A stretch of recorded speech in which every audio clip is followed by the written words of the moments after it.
I am on the road, I am just reaching, I am on the road. कितनी बातें हम ठोक देते हैं, बोल देते हैं, लेकिन वो आदत धीरे धीरे धीरे हमको धीरे धीरे गंभीर असत्य वचनों की ओर लेकर जाती है। अचौर्य, चोरी नहीं करना। अब हम बोले कि हम चोर हैं क्या? नहीं, हम चोर नहीं हैं, लेकिन कभी गलती से हो जाता है कि दूसरे की वस्तु जिस पर मेरा अधिकार नहीं है, चाहे वो उसकी धन हो, चाहे उसकी विद्वत्ता हो, चाहे उसको मैं नहीं छूऊंगा, क्योंकि वो मेरी नहीं है, मेरे कमाई की नहीं है, मेरे परिश्रम की नहीं है, वो मेरी नहीं है, मैं उसको स्पर्श भी नहीं करूंगा। लोष्ठवत् परद्रव्येषु, जो मेरा नहीं है वो मिट्टी समान है। हम देखते हैं आजकल कई लोग कॉपी पेस्ट करके बड़े बड़े पीएचडी कमा लेते हैं, कई लोग अपने बाहुबल से लोगों की चीजें हड़प लेते हैं।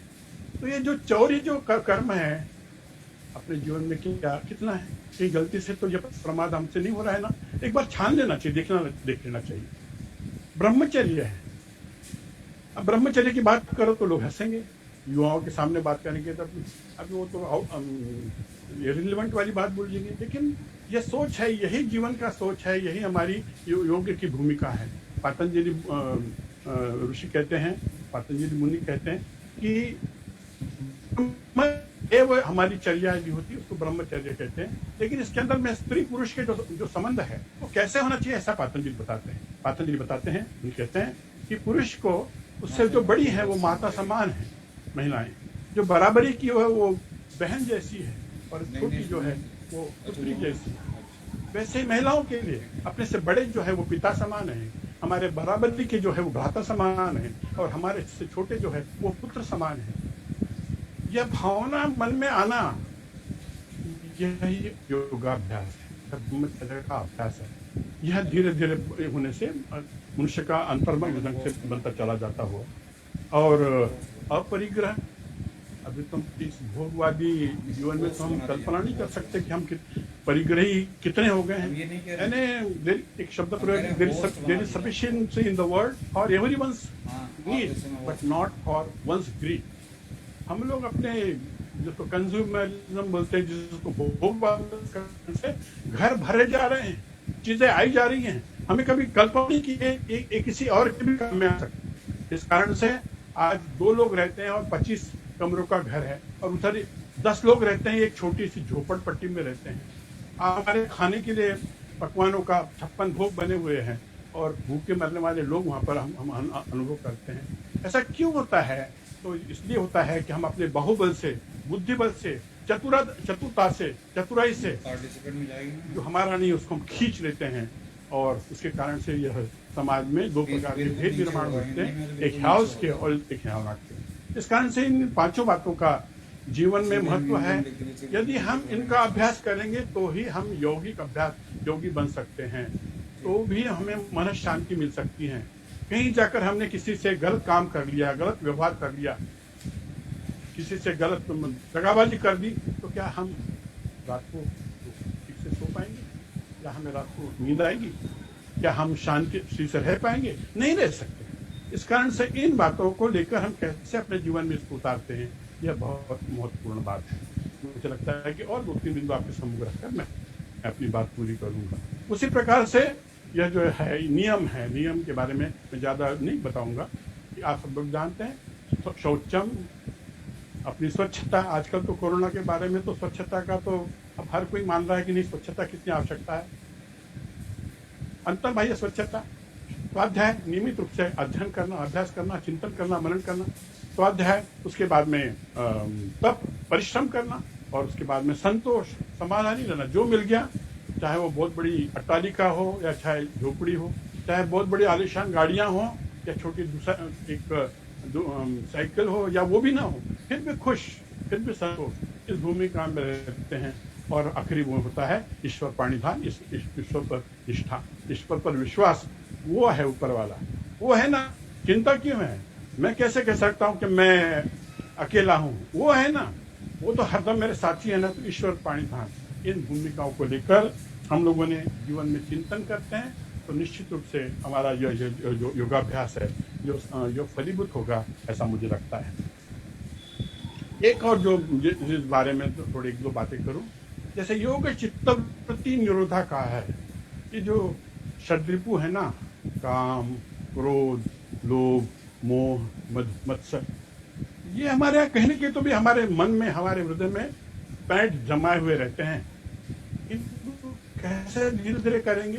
क्रोध, बात बात पर लोग तो बोलते हैं कि नहीं, मैं तो सहन नहीं कर सकता, मुझे तो बहुत जल्दी क्रोध आ जाता है, I am very hot tempered. ठीक नहीं है ना, अपने शरीर के लिए, अपने स्वास्थ्य के लिए ठीक नहीं है ना। इसके कारण से हम, हमारे क्रोध पर संयम है कि नहीं? सौभाग्य से एक दो मुझे उदाहरण मालूम है। राष्ट्रीय स्वयंसेवक संघ के संस्थापक डॉक्टर हेडगेवार जी, वो उनके युवा समय में वो स्वयं भी बहुत, जिसको हम कहते हैं पहलवानी भी उनके परिवार में चलती थी, और पूरा परिवार बहुत क्रोधी था। उनके बड़े भाई तो बहुत क्रोधी थे, ये भी बहुत क्रोधी थे, लेकिन ध्यान में आया कि समाज के लिए मुझे काम करना है, मैंने क्रोध पर संयम करना चाहिए। और धीरे धीरे उनके जीवन में क्रोध को जगह नहीं रही। ऐसा कहते हैं कि वो इतना हंसते थे कि 60 माले में उनकी हंसी सुनी जाए, इस ढंग का उनका जीवन था। वैसे द्वितीय सरसंघ चालक परम पूज्य श्री गुरु जी, इनके बारे में कहते थे, वो स्वयं कहते थे कि मैं एक क्रोधी पिता का क्रोधी पुत्र हूँ। लेकिन बाद में धीरे धीरे उन्होंने अभ्यास किया, ये किया, उन्हें लगा कि समाज में इतना क्रोधी रहना होना ठीक नहीं है, और इसके कारण से उसके बाद उनका वर्णन है, और वह निश्चल हंसी जो गूंज उठती थी गगन में, चतन मन माधव चरण में। ऐसे निश्चल और शांत इस ढंग के परम पूज्य श्री गुरु जी को हमने देखा है। तो इस ढंग से इन सारी बातों पर हम इनमें काबू कर सकते हैं, इन पर संयम पा सकते हैं। हमें पाना है, हम पाकर रहेंगे, हम बदलेंगे। इस भूमिका से हमारे जीवन में इस अध्ययन को हम लोगों ने देना चाहिए। तो मैं यम नियम के बारे में तो आपसे बात हुई, अब आखिरी बात केवल एक प्रत्याहार के बारे में बोलकर मैं अपनी बात पूरी करूंगा। हमने यम, नियम, आसन, प्राणायाम, ये तो का तो अभ्यास हम सुन लिए। प्रत्याहार के बारे में कभी हम अभ्यास कर रहे हैं क्या? इसके बारे में कभी चर्चा होती है क्या? इसके बारे में भी हम सोचते हैं। क्या है प्रत्याहार? प्रत्याहार वही है कि जो हमारा योगश्चित्तवृत्ति निरोधा, ये निरोध करना वृत्तियों को, जो आदतें बन गई है। लोग बोलते क्या, वेरी फूडी, बहुत मैं खाने का शौकीन हूँ, इतना खाता हूँ कि जिसका, अरे भाई ठीक है, तुम एक आध बार खा लियो, ठीक हो, आ जाकर आज कभी भी कोई सेलिब्रेशन करना है, ये खाएंगे, वो खाएंगे, ये खाया, वो खाया, ये यानी खाना खाना खाना अति हो गया। तो इस भूमिका को लेकर प्रत्याहार है, जो हमारी बहिर्मुख इंद्रिय हो गई है, खूब वाचालता, दिन रात लगे रहना, हरदम मोबाइल अपने कान में बना रहना, यह जो हमारा अति हो गया है ना इंद्रियों का विषयों के प्रति, उसको धीरे धीरे समेटना, उसको धीरे धीरे अंदर लेना, और धीरे धीरे उस पर नियंत्रण आना, इसको प्रत्याहार कहते हैं। उदाहरण के लिए भोजन के बारे में हम कह सकते हैं। आप सब लोग जानते हैं कि अपने परंपरा में, भारतीय हिंदू परंपरा में व्रत का, उपवास का बहुत महत्व है। एकादशी का व्रत का अति महत्व है। क्या हम एकादशी करते हैं, उस दिन कुछ नहीं खाते? क्यों है यह महत्व, क्यों ये इनबिल्ट है? अभी 2016 में नोबेल प्राइज मिला है इसी बात को लेकर, जापान के साइंटिस्ट लोगों को, जिन लोगों ने, उनका नाम है योशिनोरी ओहासुमी, ये जापान के साइंटिस्ट है, इनको 2016 का नोबेल प्राइज मिला है। और वो किस बात के लिए मिला है? वो मिला है fasting activates autophagy which slow down the aging process and has a positive effect on cell renewing। यानी आप यदि उपवास करते हैं तो आपका शरीर स्वस्थ हो रहता है, आपका जीवन मतलब आपकी आयु बढ़ती है और आप व्याधि मुक्त होते हैं। इस बात को लेकर जो हमारा भारतीय चिंतन है, इस बात को लेकर वो जापान के साइंटिस्ट ने नोबेल पारितोषिक मिलाया है। क्या हम भूल गए अपने एकादशी को, हमारे व्रत को? कई प्रकार के व्रत हैं, कई निराहारी रहना, ऐसे कई प्रकार के हैं। एक भोजन का व्रत है, चांद्रायण व्रत, ऐसे कई व्रत हैं। क्या हम उसके बारे में कभी सोचते हैं? क्या उसके बारे में हम लोगों ने विचार किया? इस भूमिका को लेकर भी हमें आगे करना चाहिए। वास्तव में मैं अनुभव करता हूँ कि कई बार मैं चिकित्सक हूँ, तो कई बार कोई रुग्ण मेरे पास में आते हैं, बताते हैं कि डॉक्टर साहब, अब इतने दिनों से बाबा रामदेव जी ने कहा, इन्होंने कहा, तो हम आसन कर रहे हैं, कपालभाति करते हैं, 100-500 बार कपालभाति करते हैं, इतने बार ये करते हैं, इतने बार एक बार करते हैं, ब्लड प्रेशर तो कम हो ही नहीं रहा है, ब्लड प्रेशर तो भी थोड़ा बढ़ ही रहा है। ऐसा क्यों हो रहा है? तो मैंने जैसे ध्यान में हमारे ज्ञान हम प्राय एक्सट्रोवर्ट ज्यादा हैं, बाहर जो करने वाली बातें हैं, क्रिया केंद्रित जो बातें हैं, उसी पे हमारा ध्यान रहता है। इसलिए खूब व्यायाम करेंगे, खूब योगासन करेंगे, खूब कपालभाति करेंगे, लेकिन योग जो है it is less doing, more undoing.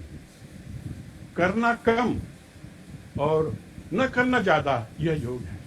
वास्तव में जो भी हम, जिसको हम कहते हैं, जैसे हम कपालभाति कर रहे हैं, अन्य कर रहे हैं, वो एक stimulate body, but it must be followed. Every stimulation should after Kapalbhati, after asanas, relax. And relaxation का जो समय है वो ज्यादा होना चाहिए। हमने यदि आधा घंटा यदि किया है, समझो हमने आसन किए हैं, प्राणायाम किया है, तो उतना ही, कम से कम मिनिमम उतना ही हमने ध्यान करना चाहिए, शांत होने का अभ्यास करना चाहिए। विभिन्न प्रकार के जो पद्धतियां हैं, योग निद्रा है, इस ढंग के करना चाहिए, यह आवश्यक है। इसलिए अनडूइंग का स्वभाव बनाना, न करने का। क्या कर रहे हैं भाई? कुछ नहीं कर रहे, बस शांत हो गए हैं, शांत हैं, मौन हो गए हैं, नहीं तो बस आज तय कर लिया है, मोबाइल कुछ नहीं छुएंगे, आज तय कर लिया है, टीवी नहीं देखेंगे, आज तय कर लिया है, आज के दिन बस ज्यादा बातें नहीं करेंगे। ऐसे स्वयं को नियंत्रित करना, यह भी योग का बहुत बड़ा है। इसी को हमने कहा है कि इसी को यही प्रत्याहार है। आज नहीं खाएंगे, यही प्रत्याहार का अभ्यास है। धीरे धीरे हम जो हमारा स्वभाव, इस पर भी हमको नियंत्रित कर सकते हैं। एक और बात, हम हरदम प्रसन्न रहना चाहते हैं, प्रसन्न रहना भी चाहिए, हंसता हुआ हमारा चेहरा रहना चाहिए, लेकिन किसी न किसी कारण से हमारे मन में यह जो प्रसाद, चित्त प्रसाद है, उससे हम दूर चले जाते हैं। पातंजल मुनि ने एक बहुत सुंदर, उनके योग सूत्र में, पातंजल योग सूत्र में एक बहुत सुंदर ये बताया है, सूत्र बताया है, मैत्री करुणा मुदितोपेक्षाणाम पुण्य विषयाणाम भावना चित्त प्रसादनम।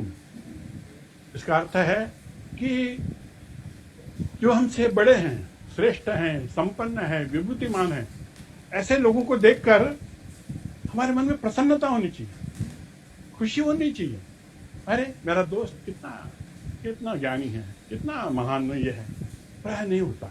एक ईर्ष्या के कारण से अप्रसन्नता आने की संभावना रहती है।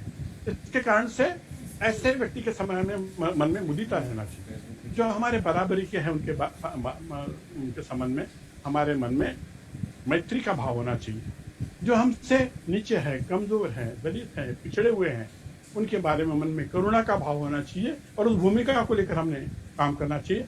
और जो दुष्ट हैं, जो ये दानवी प्रवृत्ति, दुष्ट प्रवृत्ति रही है, उसके कारण से आ जाकर बेचैन होना ठीक नहीं है, उसकी उपेक्षा करना। मैत्री करुणा मुदित उपेक्षा नाम पुण्य विषयानाम भावना चित्त प्रसादनम। इस भूमिका को लेकर यदि हम अभ्यास करते हैं तो निश्चित रूप से हम जीवन में चाहते हैं, शांति चाहते हैं, आनंद चाहते हैं, वो हमें मिलेगा ही मिलेगा। आखिरी में एक दो बातें बोलकर मैं अपनी बात पूरी करूंगा। यह अभ्यास करते करते जैसे हमारा मन बनते चले जाता है, एक स्पिरिचुअल अवेकनिंग शुरू हो जाता है। तो उसके बारे में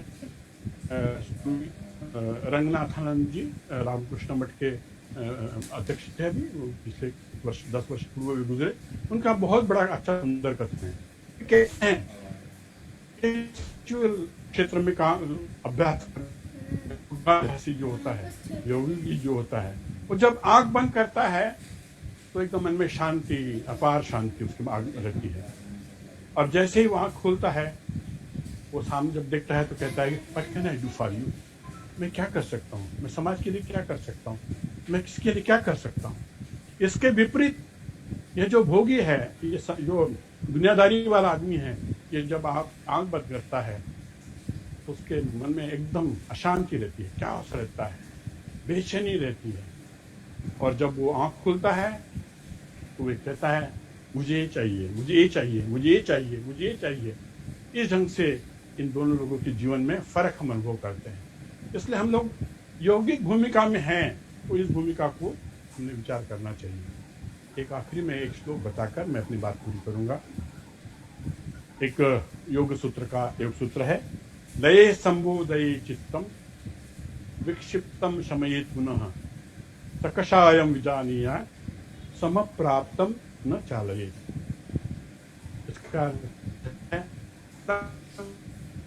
सुप्तावस्था में ढीले ढाले सोए हुए आलसी में रहते हैं, ऐसा मन रहता है अपना, उसको जगाइए। लये संबोधये चित्तम विक्षिप्तम शमयेत पुनः। फिर मन का स्वभाव है वो इधर भागता है, इधर भागता है, इधर भागता है, तो उसको जरा कंट्रोल में लाइए। सकषायम विजानीयात्, मन का और दूसरा स्वभाव है, तो कई बार गलत बातें भी सोच लेता है, कलमिश बातें सोच लेता है, तो जानिए, घबराइए मत। मन का स्वभाव है, गड़बड़ भी करता है कभी कभी, उससे विचलित मत हो जाइए। कई लोगों ने आत्महत्या इस बात के लिए की है कि मैं योगी, मैं इतना, मेरा जीवन चरित्र अच्छा, मैं मेरी दिनचर्या अच्छी, मुझे ऐसा सपना क्यों गिरा कि इसके अंदर में कुछ और लोगों ने आत्महत्या भी की, ऐसे कई अनुभव है। होता है मन का, तो इस समय कभी कभी गलत विचार आ सकते हैं, तो उसको जानिए, ज्यादा विचलित में है। और फिर जब हम शांत हो जाते हैं तो समप्राप्तम न चाले, जब समस्थिति में आ जाते हैं तो हम चलायमान न हो, बस उसी को बनाए रखें। योग दर्शन कहता है हम अपने दैनंदिन जीवन में जब अभ्यास करते हैं, प्रातः अभ्यास किए योग का, ध्यान का अभ्यास किए, शांत हो गए, एक मन की लय बन गई, एक अभ्यास से एक विशिष्ट लय में हम आ गए।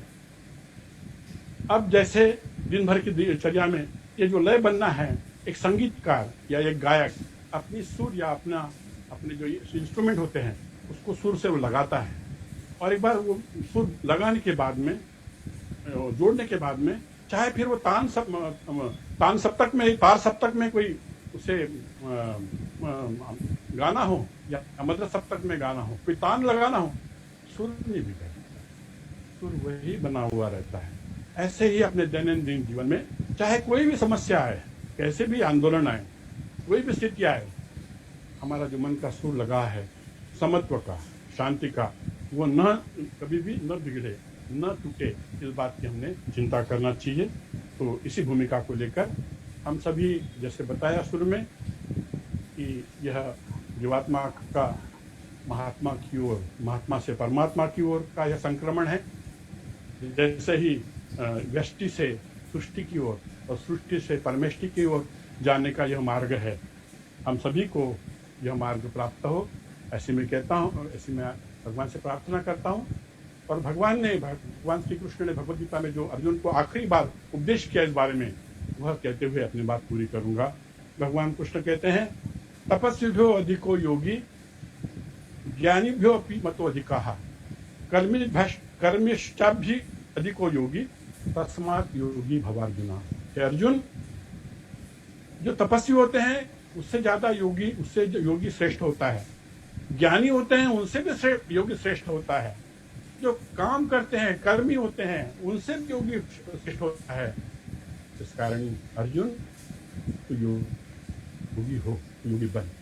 परमात्मा आप सभी में वह सारी आपकी तपश्चर्या को सफल बनाए, आप सभी योगानुकूल जीवन जिए, आप सभी योगी बने, यही परमेश्वर के चरण में प्रार्थना करते हुए मैं अपनी वाणी को विराम देता हूँ। बहुत बहुत धन्यवाद। बहुत बहुत धन्यवाद भाई साहब। हमारे साथ आरोग्य भारती पूर्वी क्षेत्र के संयोजक माननीय श्री गोविंद जी भाई साहब हमारे साथ जुड़े हुए हैं। भाई साहब, इस कार्यक्रम में आपका बहुत बहुत स्वागत और सादर प्रणाम। डॉक्टर मीनाक्षी जी, कार्यक्रम को आगे संचालित करिए।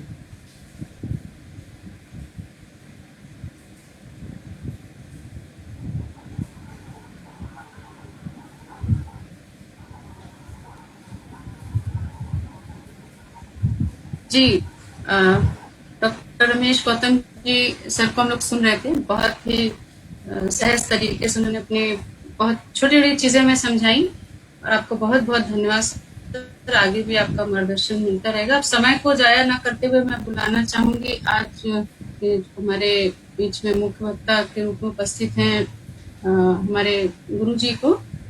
गुरुजी आपका स्वागत और अभिनंदन है। कृपया आप विषय को रखें। अभी मैं मंच आपको सौंपती हूँ। हरिओम तत्सत।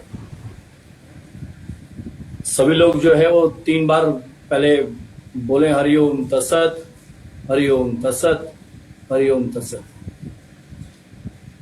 अपने जो कान में आपने जो लगा रखी है वो जो कान में लगा रखे हैं आप हेडफोन अपने, पहले उसको एक बार नीचे निकाल दें, उसको नीचे रख दें। आप सब लोग अपने कान में से जो हेडफोन लगाए उसको नीचे रख दीजिए और नीचे रख करके जो है वो थोड़ा सा रिलैक्स रहिए। पहले थोड़ा सा एक गहरी सांस लें 2-3 बार, फिर से एक बार अपने इस प्रेजेंट मोमेंट में आइए। 2-3 बार गहरी सांस लेकर के छोड़िए और इस प्रेजेंट मोमेंट में आइए फिर से। और आप सभी आदरणीयों को फिर से अपने उस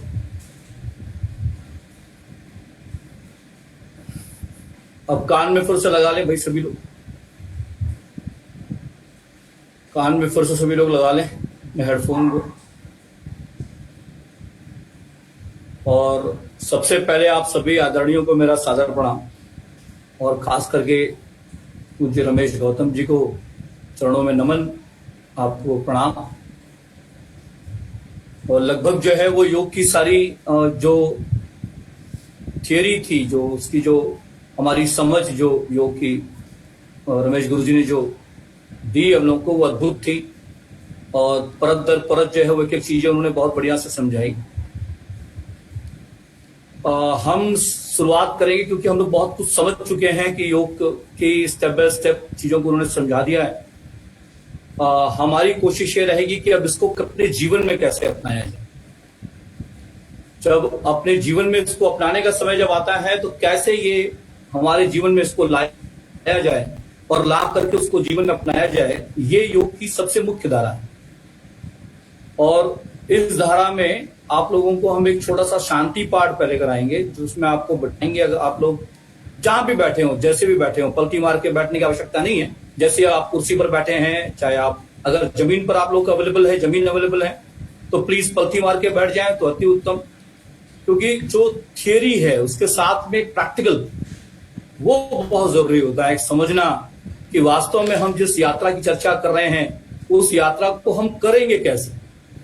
उस परम पिता परमेश्वर को जो पाने की जो चर्चा चल रही है उसकी भूमिका क्या है, कैसे वहां तक पहुंचा जा सकता है, और शरीर जो माध्यम मिला है उसका, उसको हम किस तरह अनुभव कर सकते हैं उस शरीर के अंदर जो आपके वो परमात्मा है, जिसको आप परमात्मा कह लें, ऊर्जा कह लें, ब्राह्मण कह लें, जो भी आप उसको नाम दें। तो आप सभी लोग पहले पलथी मार के बैठिएगा। अगर पलथी मार के बैठने की स्थिति में अगर है तो पलथी मार के बैठिएगा। और पलथी मारते समय इस बात का जरूर ध्यान दीजिएगा कि जो पैर आपका अनकंफर्टेबल है, स्वभावतः हम लोग उसी पैर से आगे बैठते हैं जो पैर हमारा कंफर्टेबल होता है। हमेशा हम एक ही अंग पे विशेष ध्यान देते हैं, दाहिने पर दें चाहे बाएं पर दें। तो जो पैर आपका अनकंफर्टेबल होगा उस पैर को आगे रखिएगा, चाहे दाहिना हो चाहे बाएं। अगर कुर्सी पर बैठे हैं तो सहज वैसे ही बैठे रहे जैसे आप बैठे हैं।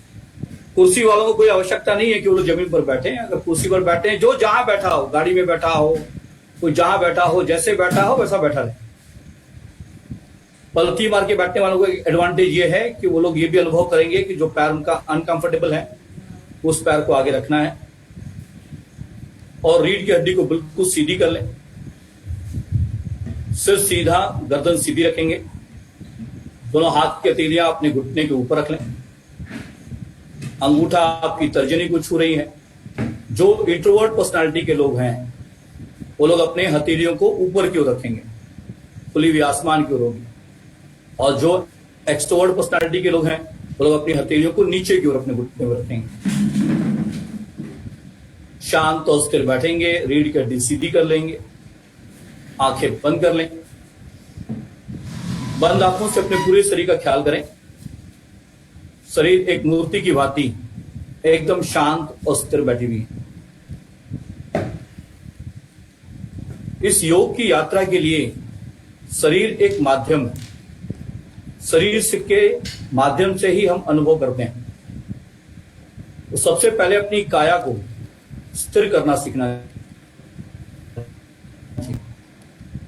पहले शरीर को एकदम स्थिर कर लें, रीढ़ की हड्डी सीधी करें, सिर सीधा, गर्दन सीधी रखें, चेहरे को हल्का सा ऊपर के उठा के रखें आप, और अपनी आंखें सहजतापूर्वक बंद कर लें। बंद आंखों से अपने पूरे शरीर का ख्याल करेंगे। शरीर एक मूर्ति की भांति एकदम शांत और स्थिर बैठी हुई।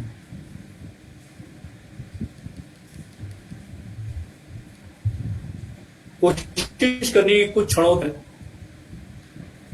शरीर एकदम शांत और स्थिर है। शरीर यंत्र है और मन उसका नियंत्रक होता है। अपने आप शांत रखता है उन्हें। तो सबसे पहले अपने इस यंत्र को जो ईश्वर ने दिया है, इसको सीधी रखनी सीखनी होती है। रीढ़ की हड्डी सीधी रहे, आंखें बंद, अपने पूरे शरीर को देखते हुए शरीर की सारी मांसपेशियों को बिल्कुल ढीला रखें आप।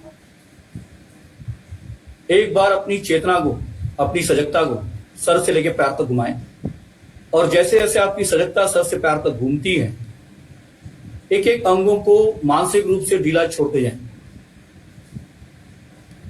पैरों की उंगलियों तक पहुंचते पहुंचते शरीर पूरी तरह से एकदम रिलैक्स हो जाएगी, बिल्कुल ढीली। हर अंग पे ध्यान जाएगा, हर अंग को मन ढीला छोड़ता जाएगा, छोड़ना ही नहीं चाहता। जब मन अपनी एक एक क्रियाओं देखता है, होता है,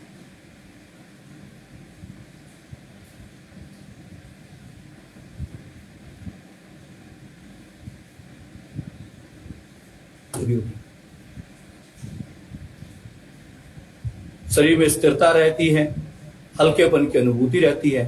तो साधक अपने आप अपनी श्वास से जुड़ जाए। अपनी हर आती और जाती श्वास को वो अपनी नासिका छिद्रों में देख रहा होता है। इस फिजिकल बॉडी में, इस अन्नमय कोश में जो अनुभूति साधक को सबसे पहले होती है, वो अपने नासिका छिद्रों में होती है, हवा के अंदर जाने और बाहर आने का। सबसे पहले अनुभव आप करेंगे जो श्वास ले रहे हैं, सहज रूप से जो श्वास जो आप लेते समय जो नासिका से हवा अंदर जा रही है और बाहर आ रही है, उसके प्रति एकदम सजग रही है। बिगिनर्स होते हैं तो पहली बार रियलाइज करते हैं कि श्वास ली भी जाती है, श्वास को लेना चाहिए। वो ये अनुभव करते हैं कि लेते समय तो मेरी छाती फूल रही है और छोड़ते समय उनकी छाती सिकुड़ रही होती है। जो धीरे धीरे योग में अभ्यस्त हो रहे होते हैं, वही अनुभव करते हैं कि लेते समय हमारा पेट आगे आ रहा है और छोड़ते समय हमारा पेट अंदर जा रहा है। ये पहला अनुभव है योग का, ये पहली कड़ी है योग की जो आपको जोड़ती है। क्योंकि सबसे पहले जो सेतु है जो शरीर और मन को जोड़ता है, वो है आपकी श्वास। अपनी श्वास के माध्यम से चेतना अंदर की यात्रा शुरू करती है, और ये एक यात्रा है योग। शरीर उसका माध्यम है, श्वास वो वाहन है जिस वाहन पर चेतना बैठ करके यात्रा करती है। तो सबसे पहले इस श्वास को समझा जाता है कि फिजिकल बॉडी में ये श्वास चल कैसे रही। तो साधक जो नया होता है वो ये अनुभव करता है कि हम श्वास को लेना पड़ रहा है। आज तक कभी नासिका में अनुभव ही नहीं किया होता कि श्वास जाते समय नासिका से हवा अंदर जा रही है, बाहर आ रही है। वो उसका फिजिकल बॉडी का एहसास है।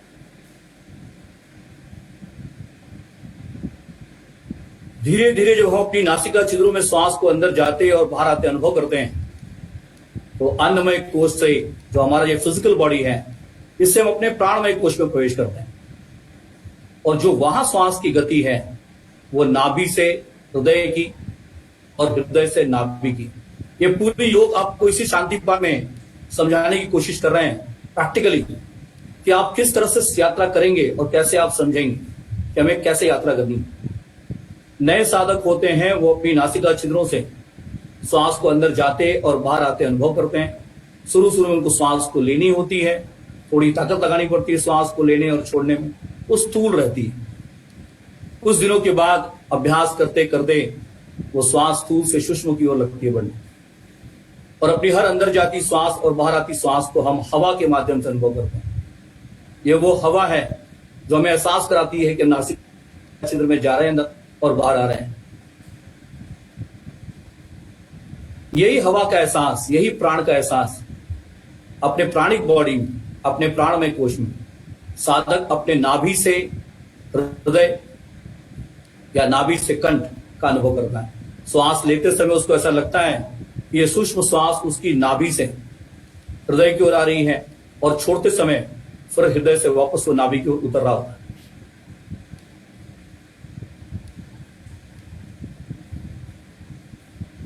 कुछ क्षणों के लिए अपनी श्वास को नाभि से हृदय और हृदय से नाभि आते और जाते हुए देखें। यह प्राण की वो गति है जिसको हम लोग आरोहण और अवरोहण कहते हैं, असेंडिंग एंड डिसेंडिंग ऑफ प्राणा। श्वास लेते समय अगर चेतना उस प्राण को लेकर के नाभि से हृदय की ओर आती है और फिर हृदय से वापस नाभि की ओर जाती है, यह अनुभव लगता है होने अंदर ही अंदर। जो साधक अपने शरीर को जितना ढीला छोड़ते हैं, एहसास उतना ही गहरा करते हैं। फिर अगले ही क्षण ये श्वास, ये प्राणवायु को अनुभव करना होता है एक साधक को, क्या वो श्वास हृदय से नाभि की ओर जा रही है और नाभि से हृदय की ओर आ रही है। अगले ही क्षण उसको यह अनुभव करना होता है कि उसकी श्वास हृदय से अब नाभि की ओर जा रही है और नाभि से हृदय की ओर आ रही है। जब ये अनुभूति वो करता है कि श्वास नाभि से हृदय जा रही थी और अब हृदय से नाभि की ओर आ रही है, तो वो पहली बार ये एहसास करता है कि चेतना प्राण का वाहक है। जहां जहां चेतना जाती है, प्राण उसके साथ साथ जाती है। श्वास की गति उस चेतना पर आधारित है। और फिर अब वो अपने धीरे धीरे वो अपने प्राणमय कोश में प्रवेश करता है। अन्नमय से जो फिजिकल बॉडी हमें मिली है उससे हम अंदर जाते हैं। जो बहिरंग रहते हैं, जो बाहर की यात्रा करते हैं अपने जीवन में, वो धीरे धीरे अपने अंदर की यात्रा करना शुरू करते हैं। और इस यात्रा में जब चेतना भ्रूमध को देखती है, नाभि से जब भ्रूमध को आती है, दोनों भावों के बीच, इस भ्रूमध को ब्राह्मण कहते हैं। चेतना, शिव, ब्राह्मण कहते हैं द एवर एक्सपैंडिंग कॉन्शियसनेस। यहां से चेतना विकास करती है। और साधक जब अपने भ्रूमध पे ध्यान लगाना शुरू करते हैं, भ्रूमध पे ध्यान लगाते समय वो ये अनुभव करते हैं कि अब वो जो सजगता थी अब वो चेतना में परिवर्तित हो रही है। जब हम सजग हुए थे शुरू में अपने शरीर के प्रति, अपने श्वास के प्रति, अपने शरीर को हल्के करने के प्रति, अब वो चेतना का उदय हो रहा है और सजगता चेतना को जन्म देती है। चेतना श्वास को एकदम सूक्ष्म कर देती है और अपने अंदर जाती श्वास और बाहर आती श्वास में केवल हम हवा का एहसास करते हैं। ये श्वास अंदर जा रही है और बाहर आ रही है। ठीक अपने भ्रूमध पर उस चेतना का अनुभव करते हुए वहां पर आप देखते हैं कि एक काला पर्दा है वहां, और उस काले पर्दे पर एक छोटी सी जलती हुई ज्योति का कल्पना करते हैं। शुरू में ये कल्पना मात्र रहती है, और जब शरीर के अंदर के दो अंग शिव और शक्ति, जिसको आप सोलार फ्लेक्सस और लूनार फ्लेक्सस के नाम से जानते हैं, जब वो मिलती है तो वहां एक ज्योति, एक प्रकाश का जन्म होता है। और इस प्रकाश पर अपनी चेतना को टिकाते हुए आप लोग हमारे साथ 3 बार ओम का उच्चारण करें।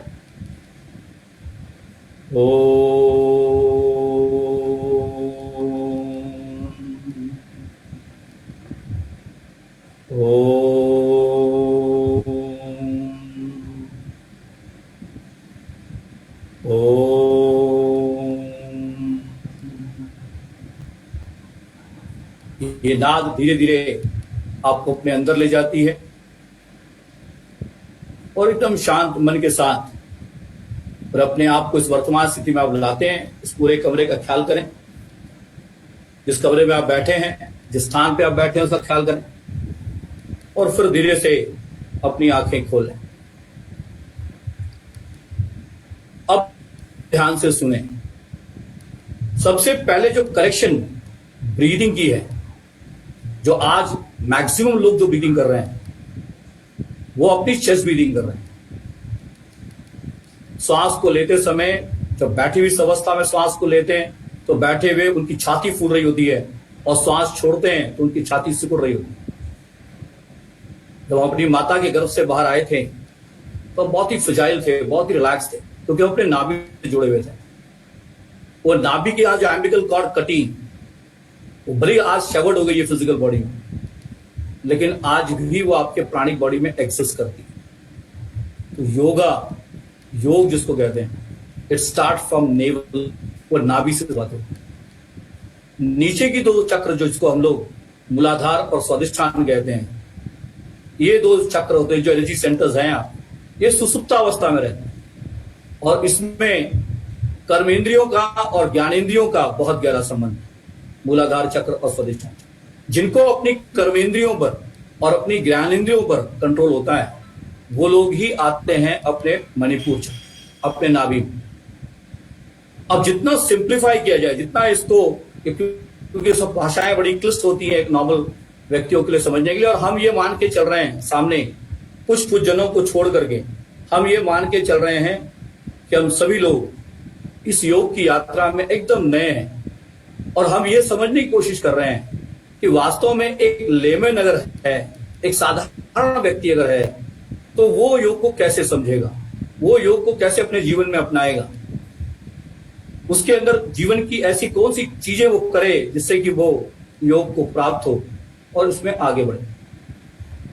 सबसे पहले शरीर मिला हुआ है, अब वो चाहता है कि शरीर हमारी स्वस्थ रहे।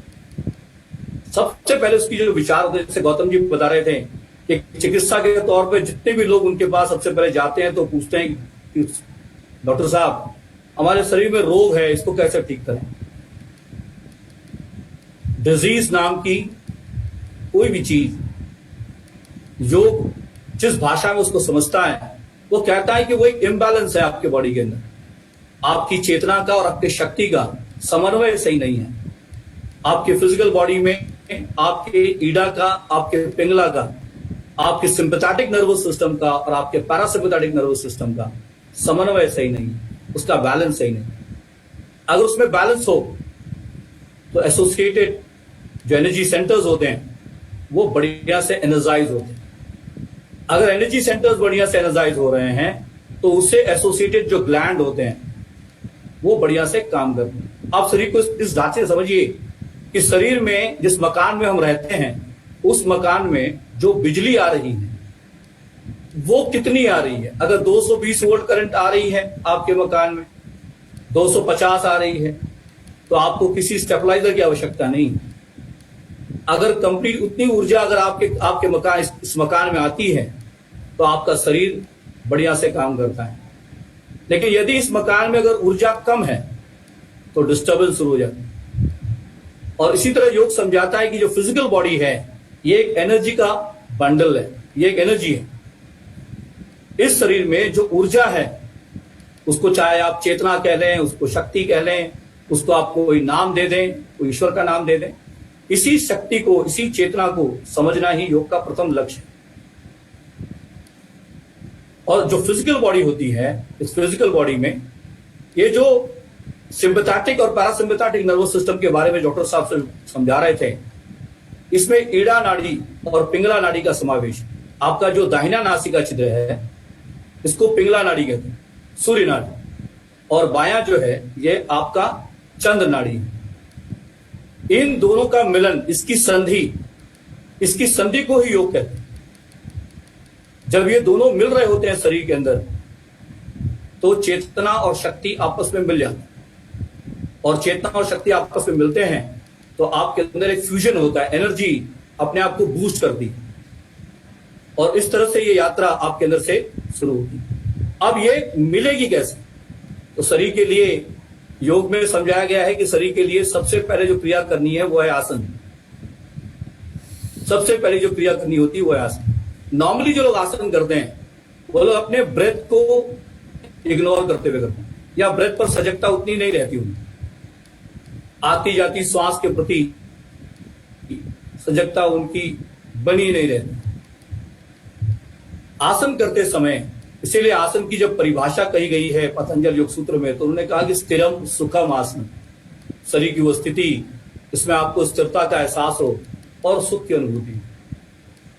आसन करते समय यदि साधक अपने श्वास के साथ उसको सिंक्रोनाइज नहीं कर रहा है तो वो आसन नहीं है, तो वो एक्सरसाइज सिस्टम, तो एक्सरसाइज है। और आसन के माध्यम से हमको धीरे धीरे यह जानकारी होती है कि हमारी दाहिनी नासिका छिद्र ज्यादा चल रही है कि हमारी बाईं नासिका छिद्र ज्यादा चल रही है।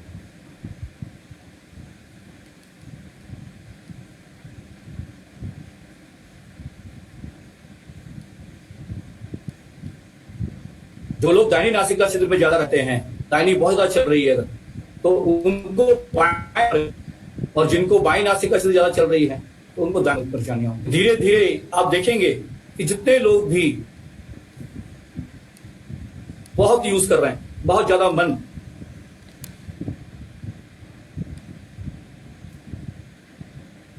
करने में, विश्व की बातों को सोचने में, समझने में, तो वो देखते हैं कि धीरे धीरे उनकी बाईं नासिका छिद्र इतनी ज्यादा उसको यूज कर लेते हैं कि धीरे धीरे वो बंद होने लगती है और राइट ज्यादा एक्टिव हो जाती है, सिंपैथेटिक नर्वस सिस्टम एकदम एक्टिव हो जाता है और उसकी वजह से फिर मानसिक परेशानियां उत्पन्न लगती हैं। और जब तक बाईं आपका पैरासिम्पैथेटिक नर्वस सिस्टम अगर बढ़िया से काम नहीं करता तो फिर ये परेशानी दूर नहीं होती। तो हम लोग आसनों में एक चीज सीखते हैं कि अपनी दाहिने और बाईं नासिका छिद्र को, दोनों को आसन के माध्यम से हम लोग बैलेंस करते हैं और धीरे धीरे श्वास की सजगता बढ़ती है। स्थूल से श्वास सूक्ष्म होती है और सूक्ष्म होते होते वो धीरे धीरे हर एक आसन में आप उसका श्वास का परिचय लेते हैं, श्वास से प्राण का परिचय होता है, तो ये यात्रा आपकी और आगे बढ़ती है। आसन से हम लोग फिर प्राणायाम की ओर जाते हैं। लेकिन आसन करते समय हर साधक को ये बहुत जरूरी है समझना कि कभी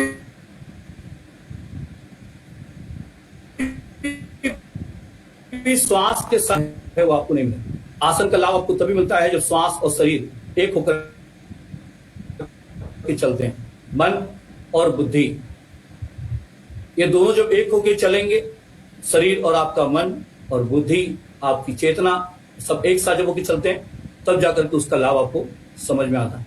योग हमें यही समझा रहा है कि कैसे हम अपने जीवन में आसन को, प्राणायामों को, प्रत्याहार को अपने जीवन में अपनाएंगे और उसके माध्यम से हम लोग योग में आगे बढ़ेंगे। इसकी जो कुछ भी साइंटिफिक वैल्यूज हैं, जो उसको साइंटिफिकली समझने की जो कोशिश हम लोग कर रहे हैं, उसमें आप लोगों को ये समझना होगा, जैसे आजकल लोग प्राणायाम के विषय में बहुत ज्यादा इच्छुक रहते हैं कि हम प्राणायाम कर रहे हैं। प्राणायाम के विषय में पहले एक बात ही समझ लें कि जब तक आप इस शरीर के बारे में नहीं समझेंगे कि शरीर क्या है, ये शरीर केवल एक फिजिकल बॉडी नहीं, इस शरीर के अंदर भी और 4 शरीर को आपको अनुभव करने होते हैं। ये जो शरीर आपको दिख रहा है इस समय, इसको कहते हैं अन्नमय शरीर, the body made composed of matter, पदार्थ से बना हुआ शरीर। इसके अंदर जो शरीर है उसको कहते हैं प्राणमय शरीर, the body made composed of vital forces and energy. उस प्राणमय शरीर के बाद जो अनुभव आपको करनी होती है शरीर की, उसको कहते हैं मनोमय कोश, द कलेक्शन ऑफ थॉट्स, जहां पर विचारों का संग्रह होता है।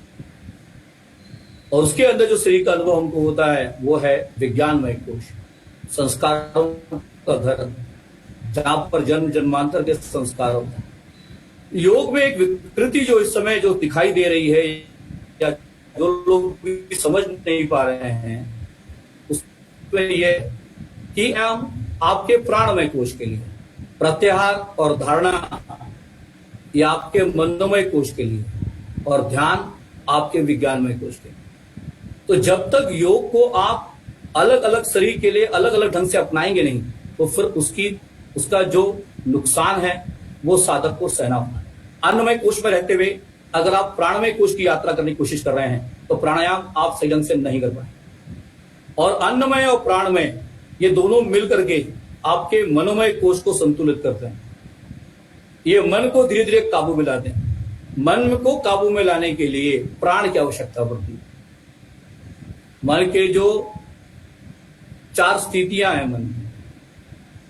जैसे आप लोग, डॉक्टर साहब एक चीज बहुत बढ़िया बोल रहे थे गौतम जी, जब शरीर यात्रा करने जाता है तो अपने परम पिता को, परमेश्वर को याद करता है, उसको पाने की कोशिश करता है। तो हम सारे लोगों के अंदर भी एक नॉर्मल जो है वो लोगों के मन में आता है कि परम पिता परमेश्वर जो है वो इसको कहते किसको है, इसका अनुभव कैसे होगा।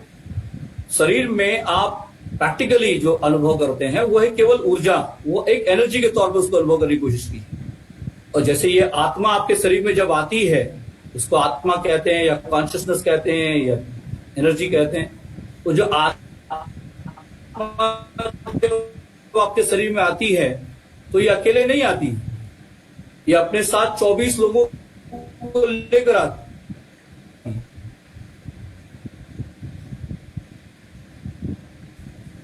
उन 5 प्राण है और 4 अंतःकरण है। मन के 4 कारण, मन, बुद्धि, चित्त और अहंकार।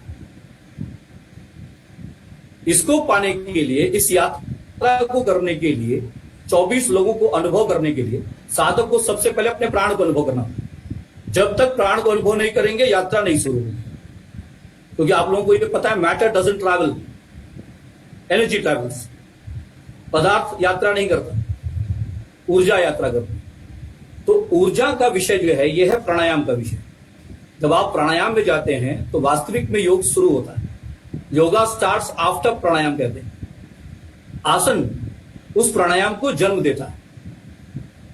कैसे जन्म देता है? जब आसन करते समय साधक अपनी दाहिनी नासिका छिद्र में और अपनी बाईं नासिका छिद्र में अलग अलग आसनों में जब अनुभव करते हैं, इस समय दाहिने से जा रही है, इस समय बाएं से जा रही है, तब जाके वो ये पहली बार ये देख पाते हैं कि मेरी श्वासें जो है वो इस आसन में दाहिने से जा रही है, इस आसन में बाएं से जा रही है। और फिर जाते जाते जितने भी आसन स्ट्रेट होते हैं, बहुत ध्यान से आप उसको समझिएगा, जितने भी आसन स्ट्रेट है, यदि आपने दाहिने पैर को उठा रहे हैं तो आपकी दाहिनी स्वर में एक्टिवेशन होगा। आप अपने बाएं पैर को उठा रहे हैं तो आपके बाएं पैर में एक्टिवेशन होगा। और इस तरह पहली बार अनुभव करते हैं कि दाहिने पैर का संबंध हमारे दाहिनी नासिका से है और बाएं पैर का संबंध हमारे बाईं नासिका से। और ये स्वर धीरे धीरे खुलने शुरू हो जाते हैं। जैसे जैसे आपके अंदर से ये स्वर खुलने शुरू होते हैं, कुछ आसन ऐसे होते हैं जिसमें हम लोग अपने शरीर को ट्विस्ट करते हैं। ट्विस्टिंग, जितने भी प्रैक्टिस है ट्विस्टिंग की होती है, लैटरल बैंडिंग की होती है, इन सब आसनों में साधक के अनुभव करते हैं कि उनकी शरीर में ये श्वास अब सर्कुलर घूम रही है।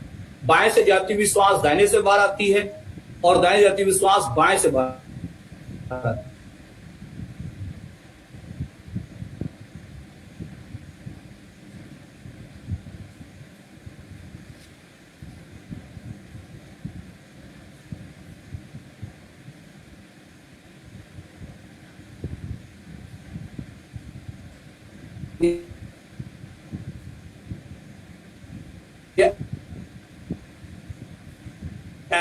ऐसा वो जो उनको होने लगता है तब तो उनको ये एहसास होता है कि सृष्टि में कोई भी चीज, हमारे शास्त्रों में है कि मेरी दोनों से दोनों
बैलेंस करना, दोनों नासिका छिद्रों की श्वास को बैलेंस करना, यह आसन का पहला लक्ष्य है।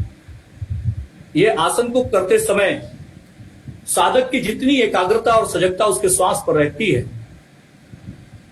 तब जाकर के वो ये एहसास कर पाते हैं कि अब उनका मन और उनका शरीर दोनों संतुलित हो रहा है और उसमें संतुलन आता है।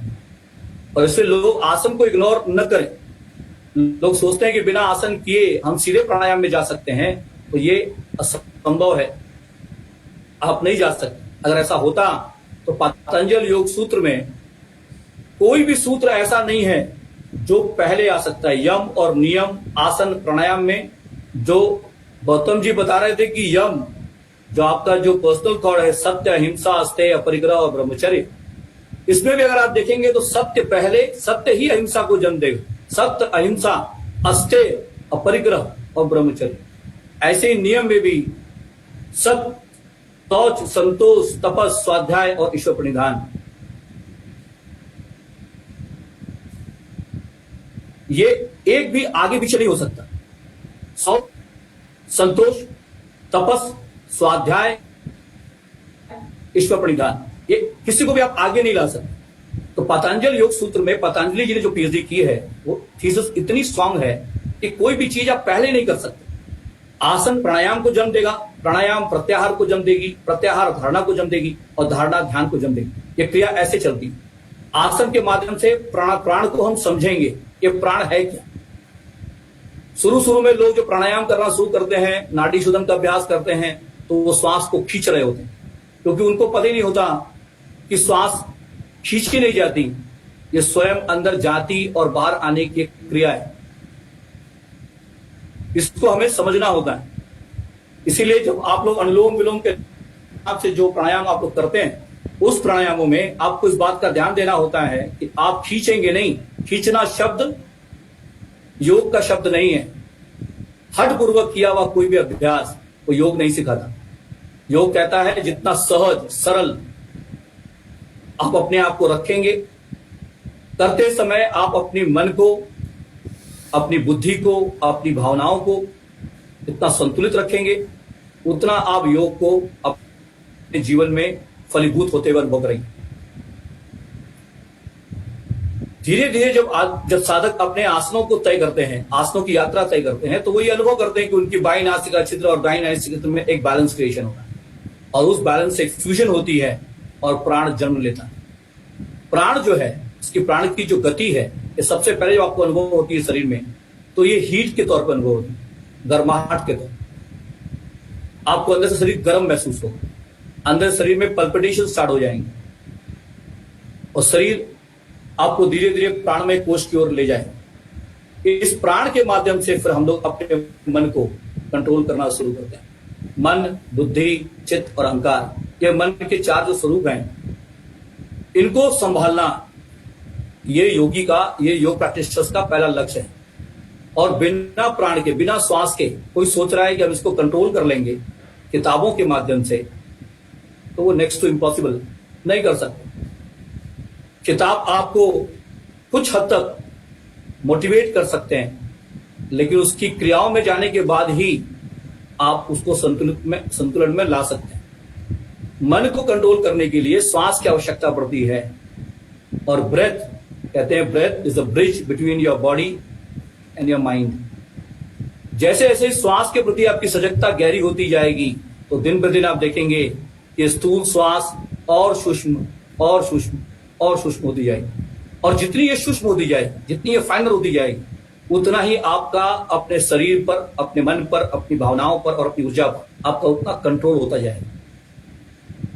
ये पूरा जो आज का जो सेशन आप लोगों ने जो योग के बारे में जो हमें जो समझाना था आप लोगों को, वो बस यही समझाना था कि ये जो आप लोग योग आज के समय में जितने भी लोग योग कर रहे हैं, उन लोगों को इस बात का बहुत ध्यान देना है कि योग करते समय कुछ सूत्रों पर बहुत ध्यान दें। प्राणायाम के विषय में खास करके बहुत सजग रहे कि आप जब अगर प्राणायाम करते हैं, तो पतंजलि जी ने इस बात को बहुत सांकेतिक ढंग से समझाया है, बताया है अपने थीसिस में कि प्राणायाम करते समय इस बात का ध्यान बहुत दिया जाए कि क्या आप श्वास लेने और छोड़ने के बीच की जगह को देख पाते हैं, क्योंकि प्राण का वो घर है। श्वास प्रश्वास छंदी विच्छेद प्राणायाम। श्वास और प्रश्वास लेने और छोड़ने के बीच में अगर आप रुक रहे हैं और उस जगह को अगर आप धीरे धीरे अगर विकसित कर रहे हैं, तब आप जो है वो प्राणायाम के लिए एलिजिबल है, तब आप प्राणायाम कर सकते हैं। लेकिन यदि आप श्वास के लेने और छोड़ने के बीच के स्थान को और छोड़ने और लेने के बीच के स्थान को महत्व नहीं दे रहे हैं, तो आपको प्राणायाम नहीं करना चाहिए। तो घेरण कहते हैं प्राणायामेन युक्तेन सर्व रोग क्षयो भवेत्। अगर आप सही ढंग से अगर प्राणायाम करते हैं तो आपके सारे रोग का निवारण हो सकता है। लेकिन अगले ही वर्सेस वो कहते हैं अयुक्ताभ्यास योगेन सर्व रोग समुद्भव। अगर आप गलत प्राणायाम कर रहे हैं तो आपके अंदर सारे रोगों को आप निमंत्रण दे रहे हैं। इस बात को गंभीरता से समझिए। और लोग सोचते हैं कि बैठे बैठे सबसे बढ़िया कपालभाति कर लिए, भस्त्रिका कर लिए, थोड़ा बहुत अनुलोम विलोम कर लिए तो वो प्राणायाम हो गया। सबसे पहले चीज ये समझनी होती है कि प्राण है क्या, कहते किसको। और ये जो श्वास आप देख रहे हैं ये केवल एक फिजिकल ब्रेथ है, ये एक फिजिकल श्वास है जो गैस का एक्सचेंज कर रही है। ऑक्सीजन और कार्बन डाइऑक्साइड का एक विनिमय हो रहा है, इसको आप एहसास तक नहीं करते। ब्रेथ एक ऐसी चीज है कि जब तक किसी ने कहा नहीं कि श्वास लो तो उसको एहसास तक नहीं होता कि श्वास ली भी जाती है, क्योंकि वो ऑटोनॉमिक नर्वस सिस्टम है। पहली बार उसको एहसास होता है आप सिस्टमैटिक वे में जब योग सीखते हैं और श्वास के साथ अपने आसनों को जोड़ते हैं, तब वो एहसास करते हैं कि श्वास लेने की, फिर बाद में देखने की, फिर बाद में समझने की और बाद में अनुभव करने की चीज है। श्वास पहले ली जाती, लेते छोड़ते वो सूक्ष्म होती है। जैसे किसी दो लकड़ी को घसा जाए तो उससे अग्नि का जन्म होता है, वैसे ही श्वास के फिजिकल ब्रेथ से लेने और छोड़ने से प्राण का जन्म। तो आप जब श्वास को लेते छोड़ते हैं सही ढंग से हर एक आसनों में, शुरुआत में क्योंकि साधक अपने सूक्ष्म श्वास को सीधे नहीं अनुभव करेगा, शुरू में वो श्वास को जानबूझ के लेगा, जानबूझ के छोड़ेगा, लेते छोड़ते वो फिर उसके अंदर प्राण का उदय हो। और उदय के बाद तब जाकर के जब वो अपने अंदर उस सूक्ष्म श्वास को देखता है तो श्वास में न कोई आवाज है, न कोई प्रयास है, केवल एक एहसास है। तो साधक शुरू में एक प्रयासी होता है, एक प्रयास करता है और फिर वो एहसास करता है। जब वो एहसास करने की स्थिति में आता है अपने श्वास को, तब वो एलिजिबल है प्राणायाम करने। तो वो अपनी सूक्ष्म श्वास के साथ प्राणायाम करता है और करते समय उसको इस बात का जरूर ध्यान देना चाहिए कि उसकी श्वासों में आवाज बिल्कुल ना आए, न लेने में और न छोड़ने में। जब उसकी श्वासों में आवाज नहीं आती तो प्राण के 3 गुण प्रकट होते हैं। प्राण के जो तीनों गुण हैं, इससे अग्नि का गुण होता है कि वो गर्माहट करता है, आपको वार्म करता है। ऐसी प्राण के 3 गुण होते हैं, वो एकदम साउंडलेस हैं, आवाज नहीं है उस श्वास में, उस प्राण में, एफर्टलेस है, बिना किसी प्रयास के अंदर जाती और बाती है, बाहर आती है। उसमें एकदम आवाज नहीं होती, श्वास लेने और छोड़ने में प्रयास नहीं होती, बहुत छोटी और गहरी होती है, क्योंकि आप अपनी नासिका से भ्रूमध्य और भ्रूमध्य से नासिका के बीच में उस श्वास को आते और जाते अनुभव करते अपने फिजिकल बॉडी में। जब आपकी यात्रा इस नासिका से भ्रूमध्य और भ्रूमध्य से नासिका के बीच में अपने फिजिकल बॉडी में अनवरत चलती है, लगातार चलती है, तब आप अपनी प्राणिक बॉडी में अनुभव करते हैं कि वो श्वास नाभि से भ्रूमध्य और भ्रूमध्य से नाभि की ओर सूक्ष्म और गहरी चलती है। जब उस प्राण को हम अपने अंदर अनुभव करते हैं, तब हम जाकर के प्राणायाम में प्रवेश करते हैं। और ये होगा कैसे? आसनों के माध्यम से। आसन करते करते, आसन लोग जब कर रहे होते हैं आसन, तो उसकी सबसे बड़ी दिक्कत क्या है? क्योंकि हमारी जो चेतना है, हमारी चेतना का 70% 70-75% वो शरीर तक ही सीमित है। वो केवल शरीर को ही देखती है, शरीर को ही समझती है, और शरीर में भी वो दर्द को एहसास करती है। शरीर में भी वो केवल दर्द को एहसास करती है, तो उसका केवल दर्द तक ही उसकी अनुभूति है और वो शरीर तक ही रह जाए। 20% उसकी अनुभूति उसका मन करता है, मन के प्रति रहती है चेतना की। केवल 2% अनुभूति उसकी प्राण की रहती है। कभी आज तक वो श्वास को समझा ही नहीं, कभी अभ्यासी अपने श्वास की तरफ देखा ही नहीं, कभी उसने अपने श्वास को समझा ही नहीं। और कितनी सरलता से गीता में भगवान कहते हैं कि पेड़ों में यदि पीपल मैं हूं तो शरीर में श्वास मैं हूं। हमें अगर उस ईश्वर को, उस परम पिता परमेश्वर को, अगर इस चेतना को यात्रा करनी है, उस परम चेतना की, तो अपनी श्वास को समझना होगा। और श्वास के माध्यम से ही ये चेतना, उस परम चेतना का अनुभव कर सकती है। श्वास रूपी गाड़ी की यात्रा अगर आपकी बढ़िया नहीं है तो आपके लिए योग नहीं। आप कुछ और कर रहे हैं लेकिन वो योग नहीं। अगर श्वास की इस गति को आप अनुभव नहीं कर रहे हैं अपने जीवन में कि श्वास स्थूल से सूक्ष्म होती है, सूक्ष्म से और सूक्ष्म होती है, उससे और सूक्ष्म होती है, जिससे कि हम अपने अंदर के स्थूल शरीर को, सूक्ष्म शरीर को और अपने कारण शरीर को अनुभव करते हैं। और यही एकदम शुरुआत में जो रमेश गौतम जी हम लोगों को बता रहे थे, समझाने की कोशिश कर रहे थे कि ये जो परम पिता परमेश्वर की जो यात्रा नॉर्मल तौर पे जो है हम लोग डिस्कस करते हैं लोगों के बीच में, नई पीढ़ियों को भगवान शब्द से थोड़ा सा उनको लगता है क्या भगवान की यात्रा इस उम्र में क्या किया जाए। ये क्यों होता है ऐसा? क्योंकि हमने कभी ये नहीं समझा कि वैज्ञानिक तौर पर अगर आइंस्टाइन कह रहा है E = mc², matter is energy and energy is matter, और वहां पे हमारे शास्त्रों में कहा गया है कि कण कण में भगवान रहते हैं, तो ये दोनों अलग बात थोड़ी है, ये दोनों एक ही बात। जहां पदार्थ है वहां पर ऊर्जा होगी, जहां ऊर्जा है वहां पर पदार्थ होगी। तो हमें उस ऊर्जा का अनुभव करना है, हमें उस ऊर्जा की यात्रा करनी है। तो हम लोग जिस ईश्वर का नाम लेते हैं, जिस भगवान को हम लोग संबोधन करते हैं, जिसका नाम लेते हैं, उसकी जगह अगर हम लोग ये कहें कि हमारा शरीर एक ऊर्जा है और हम उस ऊर्जा को अनुभव करना चाहते हैं, तो आज की जो पीढ़ी है, आज का जो जनरेशन है, ये ज्यादा कनेक्ट होगा उससे। और उसकी कनेक्शन जब अपने अंदर की उस ऊर्जा से होगी तो उसके मन में एक बहुत सुंदर एक प्रश्न जागेगा कि मैं कौन हूं। और जब तक एक साधक के मन में यह प्रश्न नहीं उठता कि मैं कौन हूं, उसकी चेतना की यात्रा शुरू नहीं होगी। क्योंकि जैसे ही उसके मन में यह प्रश्न उठता है कि मैं कौन हूं, उसके अंदर सजगता आती है, वो सजग हो जाता है कि वास्तव में मैं कौन हूं। क्या ये केवल हड्डियों से, मांसपेशियों से, रक्त से बना हुआ शरीर है कि इसके अंदर कुछ और भी है? तो वो सजगता चेतना को जन्म देती है। सजगता कहते हैं स्कैटर्ड एनर्जी को, ऊर्जा फैली हुई, और चेतना कहते हैं कॉन्सेंट्रेटेड एनर्जी को।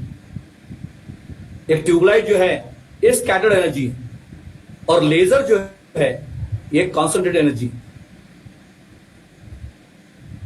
अवेयरनेस जो है ये कॉन्शियसनेस को जन्म देती है, चेतना को जन्म देती है। चेतना जब जागती है, चेतना जब प्रबल होती है, क्योंकि चेतना अकेले यात्रा नहीं कर सकती। इतना बढ़िया एक कहानी है उपनिषद में, चेतना जो है उसके बारे में कहा गया है कि चेतना देख सकती है लेकिन चल नहीं सकती,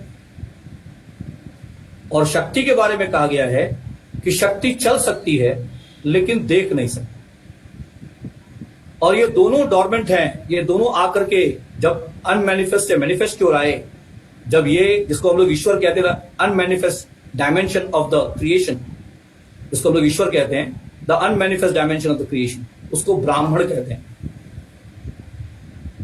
उसको ईश्वर कहते हैं, उसको ब्राह्मण कहते हैं।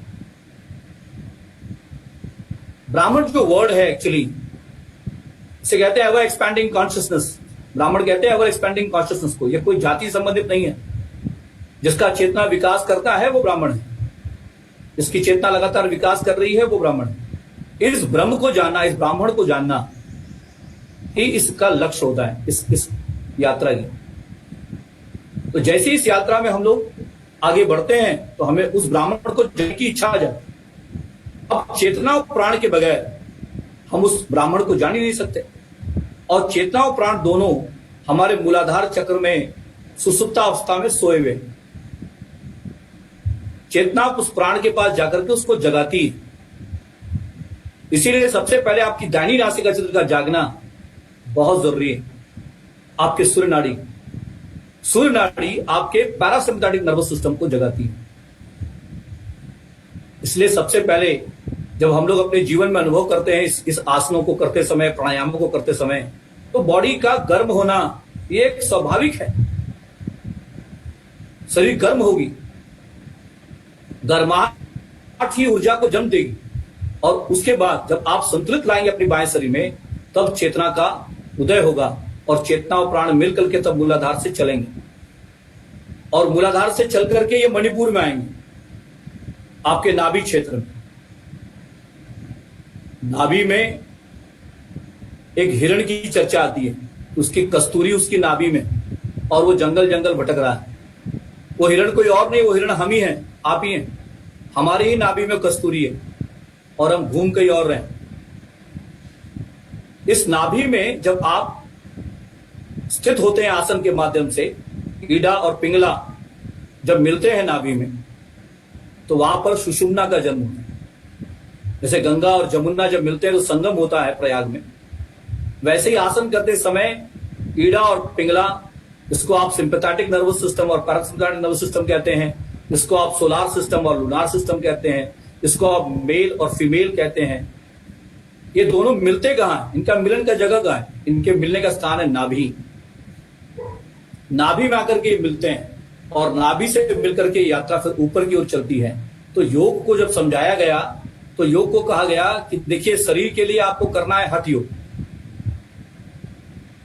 फॉर द बॉडी आपको हठ योग करनी होती है। आसन हठ कहते हैं ह एंड थ।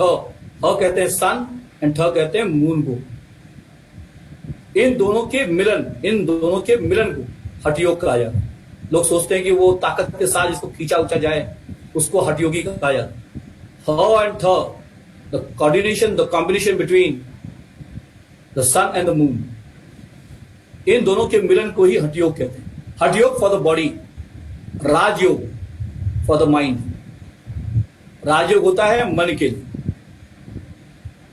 भक्ति योग फॉर द इमोशंस, एंड क्रिया योग फॉर द एनर्जी।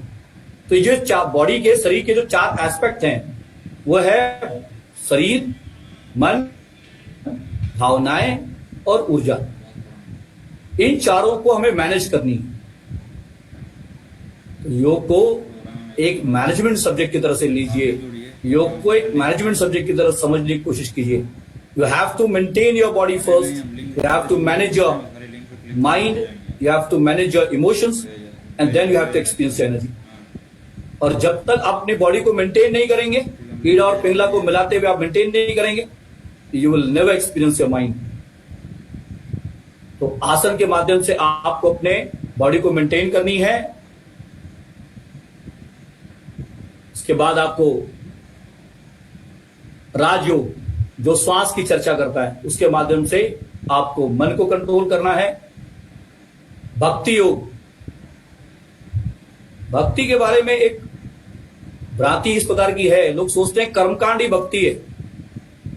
सुबह सुबह उठे, मंदिर में बैठे, घंटी बजाए, शंख फूके, वो भक्ति है। वो रिचुअल से, दे आर द कर्मकांड, वो सब कर्मकांड, वो भी जरूरी है तैयारी के लिए, लेकिन वो भक्ति नहीं, दैट इज नॉट भक्ति। अभी हम बहुत व्यस्त हैं भाई साहब, हमसे रात में आप बात किया करें। भक्ति जन्म लेती है अंदर से। जब आपके अंदर प्राण का उदय होता है तो भक्ति आपके अंदर से जन्म लेती है। अभी लाइव चल रहा है, और फिर भक्ति के बाद 9 बजे के बाद हम फिर आप अपनी ऊर्जा को, अपने वेट करेंगे। ईश्वर को, अपने ब्राह्मण को, अपनी चेतना को आप गहराई से समझने की कोशिश करते हैं। ये यात्रा योग की जो है, वो इस प्रकार से आप लोगों को शरीर से मन की ओर, मन से भावनाओं की ओर, और भावनाओं से ऊर्जा की ओर ले जाने की यात्रा योग है। जिसे कहते हैं it's a journey of a consciousness towards the self. ये कहीं बाहर की यात्रा नहीं है। स्पिरिचुअल व्यक्ति जो होता है, he never talks of God, वो भगवान की चर्चा नहीं करता। कोई हमारे स्क्रिप्चर्स में भगवान की चर्चा नहीं करते, वो अपनी चर्चा करते हैं, वो सेल्फ की चर्चा करते हैं। वो कहते हैं तुम्हारे अंदर जो चेतना है वही परम चेतना है। तो अपने अंदर की चेतना को उस परम चेतना के साथ मिलाने का क्या मेथड हो सकता है, वो योग है। वो किताबों के माध्यम से नहीं समझ में आ सकता।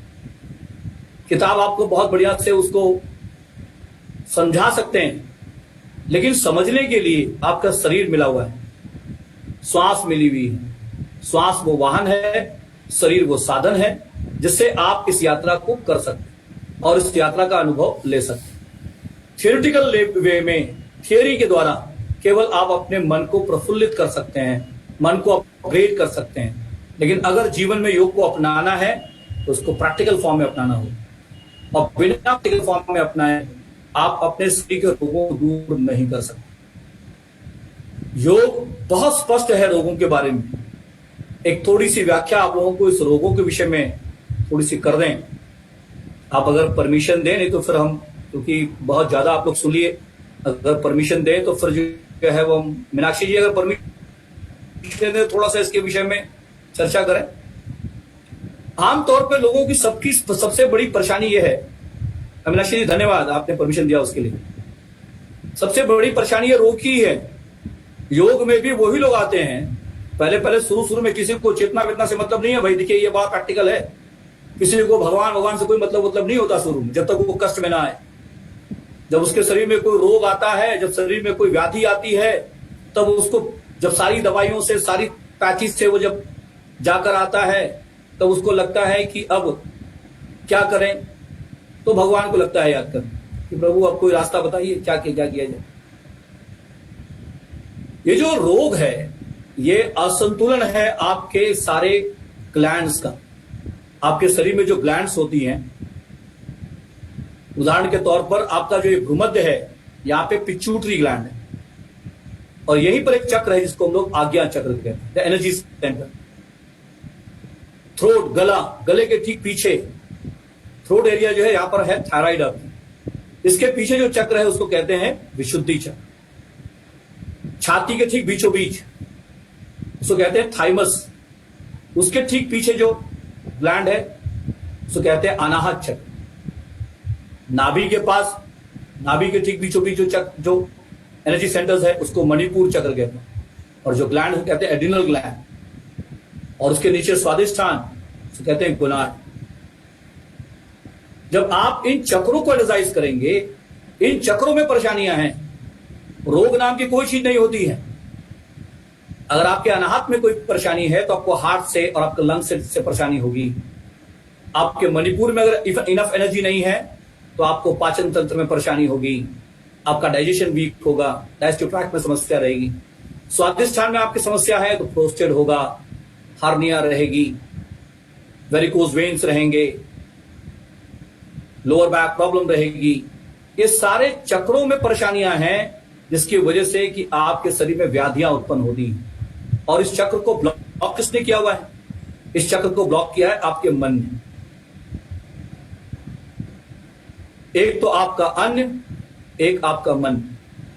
दो ही प्रकार से भोजन हम लोग करते हैं, अन्न रूपी भोजन और मन रूपी भोजन।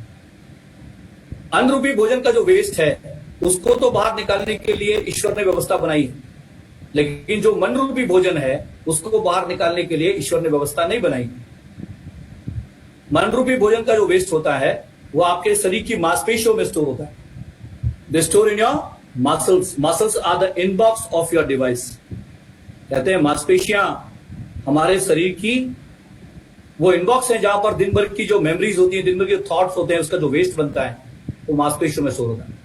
और वो मांसपेशियां दिन भर आपको बीट दे रही हैं, दिन भर बता रही हैं, दर्द का एहसास करा रही हैं, लेकिन क्योंकि हम उसका भाषा नहीं समझते इसलिए हम उसको सोचते हैं ब्रुफेन खा करके ठीक हो जाएगा, कोई दर्द निवारक दवाई खा करके ठीक हो जाएगी। वो पेन, वो दर्द आपकी नाड़ियों में है, आपके प्राणिक चैनल में, आपके फिजिकल बॉडी में नहीं है। फिजिकल बॉडी केवल उसको बता रहा है, लेकिन वो ब्लॉकेजेस आपके प्राणिक नाड़ी में, आपके प्राणमय कोश में। तो जब तक आप अपने प्राणमय कोश को ठीक नहीं करेंगे तब तक वो रोग नहीं जाने वाला। और योग उसके लिए सबसे उत्तम उपाय है। अगर आप सही ढंग से योग को अपने जीवन में अपनाते हैं और आपको श्वासों की अगर जानकारी है कि किस समय दाहिना चल रहा है, किस समय बायां चल रहा है, किस आसन में हमें दोनों को मिलानी है, अगर ये सब जानकारी आपको है तो फिर आप देखेंगे कि धीरे धीरे वो रोग आप एनर्जाइज करते जाएंगे। इसलिए सबसे पहले आसन की परंपराओं में सबसे पहले उत्थान बालासन किया जाता है, ताकि आपका मूलाधार और आपका स्वादिष्ठान आपका बढ़िया से काम करना शुरू करे। फिर मणिपुर का नंबर आता है, फिर अनाहत का नंबर आता है। इस तरह हम अपने सारे चक्रों को संतुलित करते हैं और सारे चक्रों को एनर्जाइज करके उसके ग्लैंड्स को बढ़िया से फंक्शन करते हैं। ग्लैंड्स बढ़िया से फंक्शन करेंगे, जो हार्मोन्स सीक्रेट करेंगे, तो उससे जो एसोसिएटेड ऑर्गन है वो बढ़िया से काम करेंगे और ऑर्गन से एसोसिएटेड जो सिस्टम है वो बढ़िया से काम करेंगे। तो सबसे पहले चक्र, चक्र के बाद ग्लैंड्स, ग्लैंड्स के बाद ऑर्गन, ऑर्गन से आपका सिस्टम। अगर आपने एनर्जी लेवल को अगर मेंटेन किया हुआ है अपने चक्रों में, और इसीलिए प्राणायाम से योग शुरू होता है वास्तव में, लेकिन प्राणायाम शुरू होता है आसन से। तो आप सभी लोग अगर रोग से निवारण चाहते हैं तो अपने प्राणमय कोश की यात्रा करना सीखें और प्राणमय कोश में जाने की कोशिश करें। ये पूरा का पूरा जो व्याख्यान आप लोगों के सामने आज का जो था, बहुत कुछ तो योग के बारे में, उसकी थ्योरी के बारे में रमेश जी ने और अध्यक्ष जी ने बहुत बढ़िया से समझाया और हम लोग बहुत ही विनम्र होके और बढ़िया से उसको सीखे, समझे। हम भी उन लोगों से बहुत कुछ सीखे। मेरा जब इतना कुछ आपने बता दिया तो हमें थियोरेटिकल बातचीत करना एकदम व्यर्थ लगा, इसके बारे में कुछ चर्चा करना एकदम,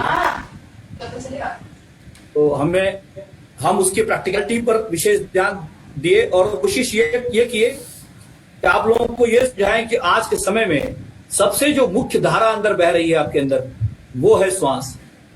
अगर आप अपनी श्वास को अपने जीवन में अगर इंपॉर्टेंस दें और उस श्वास को समझना शुरू करें, आसनों में, प्राणायामों में, प्रत्याहारों में, धारणा में और ध्यान में, जो वाहन जिसके ऊपर बैठ करके चेतना यात्रा करेगी वो आपकी श्वास है। अगर श्वास के बगैर यात्रा करने अगर आप जा रहे हैं तो वो यात्रा कहीं भी एंड नहीं होगी, कहीं पहुंचेंगे नहीं। 10 साल बाद आप वहीं पर पाएंगे अपने आप को जहां थे।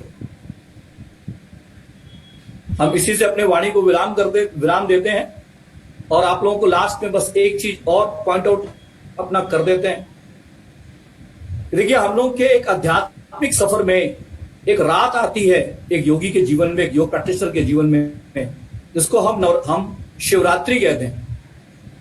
बहुत गंभीरता से इस चीज को समझिएगा। ये शिवरात्रि किसी रात की चर्चा नहीं है कि वो रात में ही शिवरात्रि आती।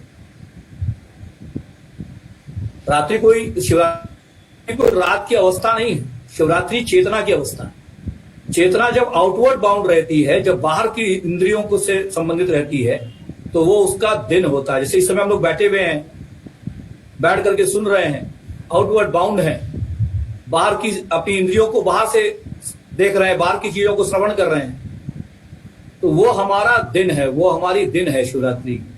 और जब हम लोग इनवर्ड बाउंड होते हैं, जब अंदर, बाहर से हम अंदर जा रहे होते हैं, तो हमारा शाम होती है शिवरात्रि। और जब हम ना अंदर रहते हैं ना बाहर रहते हैं, हम उस अपने परमपिता परमेश्वर के साथ लीन रहते हैं, यानी अंदर खोए रहते हैं, ना बाहर ना अंदर। एक ऐसी दृष्टि, एक ऐसी नेत्र को हम लोग खोल लेते हैं जिसको हम लोग शिव की तीसरी आंख कहते हैं, चेतना, और उस परम चेतना से मिलते हैं, उसको शिवरात्रि है।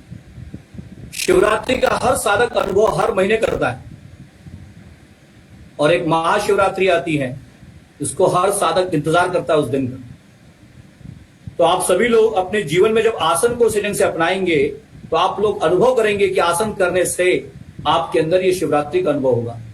ईडा और पिंगला जब मिलेंगे, गंगा और जमुना जब आपके अंदर की मिलेंगी, तो सरस्वती का जन्म होगा। और इस सरस्वती के जन्म के लिए ही, उसको अनुभव करने के लिए ही आप योग करेंगे। आज के बाद अगर आप लोग जब भी योग को अपने जीवन में अपनाएं तो प्लीज इस तरह से प्रैक्टिकली देखें अपने शरीर में कि क्या आपकी बाईं चल रही है, क्या आपकी दाहिनी चल रही है। बाईं स्वर और दाहिनी स्वर का समावेश दिन भर में कैसे हो रहा है। ऐसा तो नहीं कि दाहिनी स्वर आपके दिन भर में बहुत ज्यादा चल रही है। अगर बहुत ज्यादा चल रही है तो वो संकेत दे रही है कि कुछ ना कुछ आपको परेशानी होगी, और अगर आपकी बाईं बहुत ज्यादा चल रही है तो वो संकेत दे रही है कि आपको कुछ ना कुछ परेशानी शरीर और मन को लेकर के होगी। तो इसके लिए सजगता लाइएगा, श्वास के प्रति एक दृढ़ता लाइएगा और अपने श्वास को ही अपना ईश्वर मानिए और किसी को मानने की आवश्यकता नहीं। आप अपने श्वास को ही अपना ईश्वर मानिए। ये श्वास वो गाड़ी है कि जो धीरे धीरे आपको अपने डेस्टिनेशन तक पहुंचा दे, ये सत्य है। तो आप लोग केवल अपने श्वास से जुड़िए और सने सने धीरे धीरे श्वास को स्थूल से सूक्ष्म बनाइए, सूक्ष्म से और सूक्ष्म बनाइए, उससे और सूक्ष्म बनाइए, जितना वो सूक्ष्म हो सके। सूक्ष्म होते होते एक दिन आएगा कि बाहर की श्वास रुक जाएगी और अंदर गहरे कहीं श्वास लगेगी चलने, और अंदर गहरे चलने वाली श्वास को जिस दिन आप अनुभव करेंगे उस दिन आप समझेंगे कि वही वास्तविक प्राण है, और उस प्राण से फिर वो यात्रा आपकी शुरू होगी। हरिओम तत्सत। मीनाक्षी जी, आगे आप इस बात को आगे बढ़ाएं। गुरु जी बहुत बहुत धन्यवाद, आपने इतना अच्छा सहज उद्बोधन दिया। और वो जो एक श्लोक श्री कृष्ण जी कहते हैं भागवत गीता में, योगा कर्म से कौशलम, एक्सलेंस इन एक्शन, उसको आपने बड़े सहजता से सभी को समझाया। और मुझे लगता है कि मन, बुद्धि और शरीर, अगर इन तीनों का समन्वय अच्छे ढंग से कर लिया जाए तो शायद वो योग या संयोग जिसके लिए हम सभी लोग चेष्टा करते हैं पहुंचने की, वहां तक पहुंच सकते हैं। जितना कुछ हम लोग पाने की कोशिश करते हैं वो आपने बहुत ही सरल तरीके से समझाया। अब आगे मैं बुलाऊंगी अपने प्रांत, काशी प्रांत के सचिव सुनील मिश्रा जी को कि वो आए और धन्यवाद ज्ञापित करें। मगर इसके पहले मैं एक बार फिर से नमन करूंगी। गोविंद जी हमारे बीच में हैं, अगर आप इसमें कुछ दो शब्द ऐड करना चाहें तो आपका स्वागत है सर। वो लेफ्ट हो गए क्या? देख रहा हूँ अगर होंगे तो फिर मैं देखता हूँ जी। और काफी लोग हमारे साथ जो लोग जुड़े हैं, मुझे लगता है जरूर इस प्रबोधन से उनको बहुत फायदा मिलेगा कि कैसे हम प्रैक्टिकल तरीके से इसको समझें, अपने जीवन का हिस्सा बनाएं। इसके बारे में लोग आगे से शायद आज मोटिवेट हुए होंगे कि इसको प्रैक्टिकली उतारना शुरू करें अपने जीवन में। रमेश जी ने हमें बड़े अच्छे से उसकी पूरी थ्योरी छोटी छोटी बातों में उसको तोड़कर बहुत अच्छे से बताया कि हमें हमारा आचरण कैसा होना चाहिए। तो मुझे लगता है गोविंद भाई साहब नहीं है जी। सुनील जी, मैं आपको आमंत्रित करती हूँ, आप प्लीज आए और आज के जो बोधन का कार्यक्रम था उसके लिए धन्यवाद ज्ञापन प्रेषित करें। धन्यवाद डॉक्टर मीनाक्षी जी। पूरी रचना आपने बहुत अच्छे ढंग से सफल सुसंयोजन से आयोजन आज आपने किया है। अपने बीच आरोग्य भारती के राष्ट्रीय अध्यक्ष डॉक्टर रमेश गौतम जी मौजूद हैं।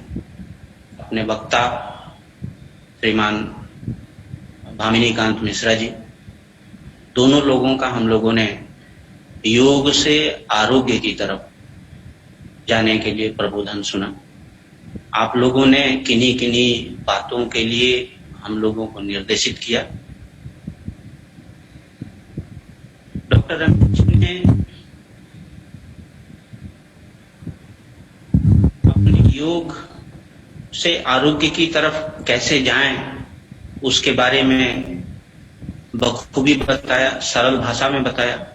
योग की निरंतरता या निरंतर अभ्यास पर आपने जोर दिया। आपने बताया मेरा योग प्राचीन है, इसके फायदे हमारे पुराणों में वर्णित हैं, लेकिन अभ्यास के बिना इसका लाभ नहीं मिल। जैसे कहते हैं ना विद्या, अगर कोई विद्या का अभ्यास नहीं किया जाए तो उसका लाभ नहीं मिलता है।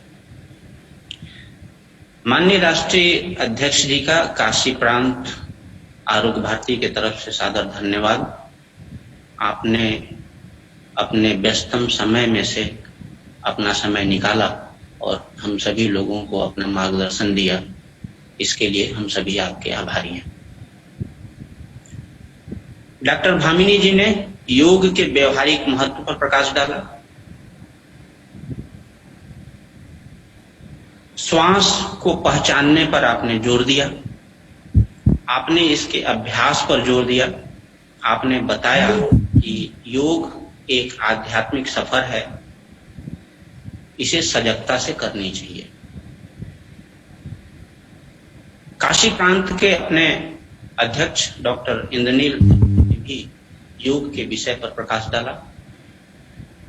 एवं विषय स्थापना करते हुए आज के अपने मुख्य अतिथि राष्ट्रीय अध्यक्ष आरोग्य भारती के डॉक्टर रमेश गौतम जी एवं आज के मुख्य वक्ता का स्वागत किया।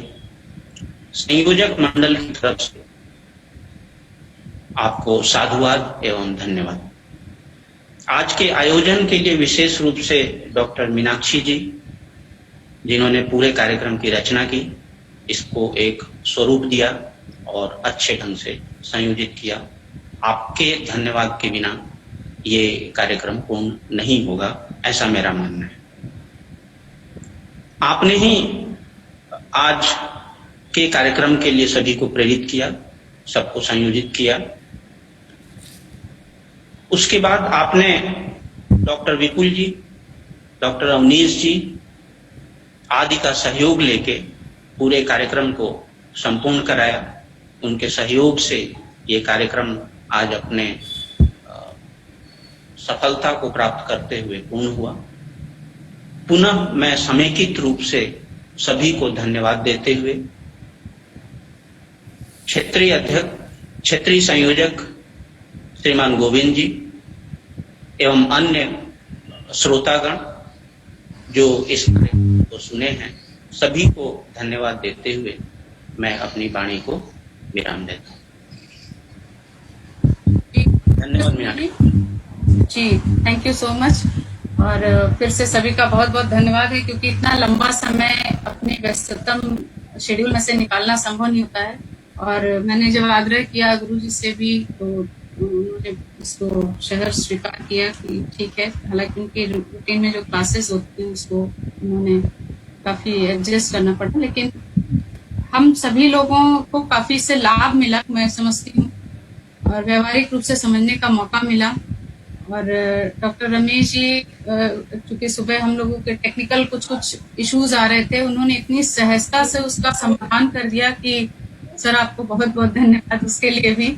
और आपका आशीर्वचन इसी तरह बना रहे। और बहुत अच्छा लगता है जब हम लोग मतलब एक समन्वय के साथ से, तो एक लगाव होता है, आत्मिक लगाव के साथ जब काम करते हैं तो उसका आउटपुट बहुत अच्छा आता है, मैं समझती हूँ।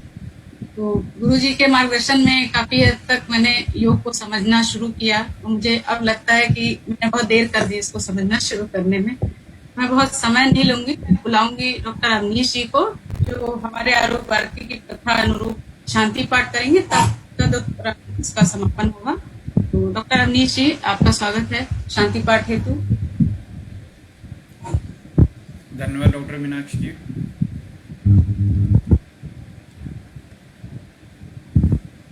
शांति पाठ के पहले एक सूचना मैं देना चाहता हूँ। कल प्रातः 7 बजे से एक कार्यक्रम है आरोग्य भारती काशी प्रांत की ओर से, जिसके बारे में पहले आप सूचित करते हैं, उसके बाद हम शांति मंत्र करेंगे। डॉक्टर मीनाक्षी जी, कल होने वाले दोनों कार्यक्रम के बारे में एक बार आप सूचना दे दें।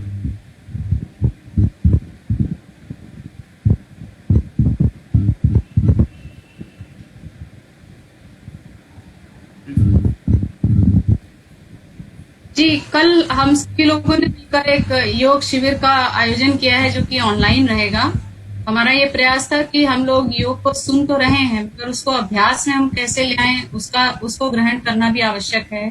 और अगर सरल तरीके से हम उसको जीवन का हिस्सा बना पाएंगे, वो तभी संभव है जब हम उसको स्वयं करके अनुभव करेंगे।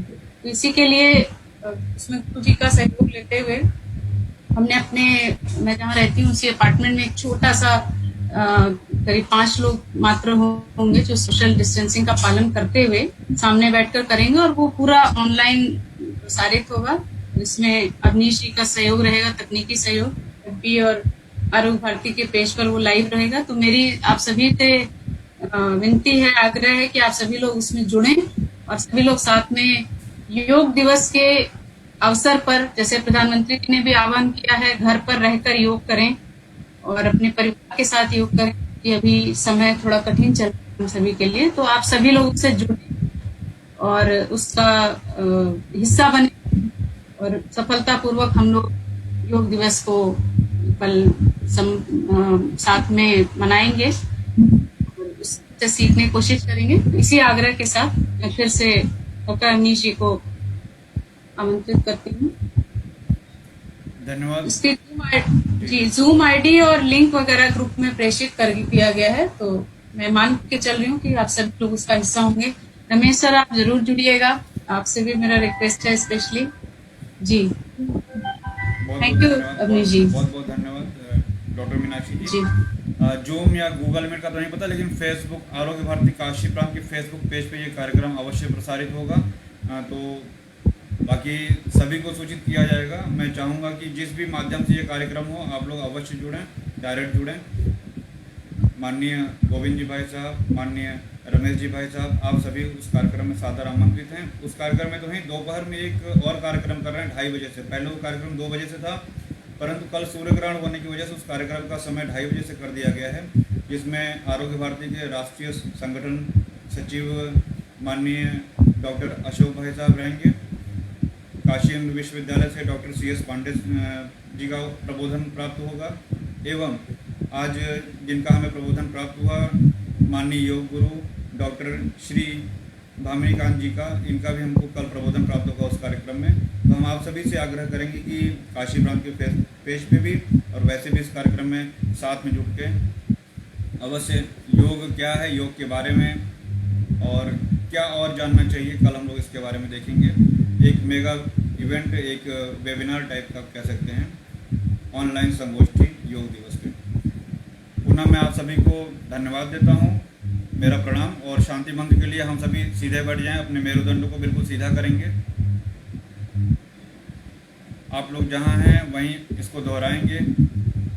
सर्वे भवन्तु सुखिनः, सर्वे सन्तु निरामया, सर्वे भद्राणि पश्यन्तु, मा कश्चित् दुःखभाग् भवेत्। ओम नाद्यो शांति, अंतरिक्षद्वय शांति, पृथ्वी शांतिरापः शांति, औषधयः शांति, वनस्पतयः शांति, विश्वदेवाः शांति, ब्रह्म शांति, सर्वदोम शांति, शांतिरेव शांति, सामं शांतिरेधि। ओम शांति शांति शांति।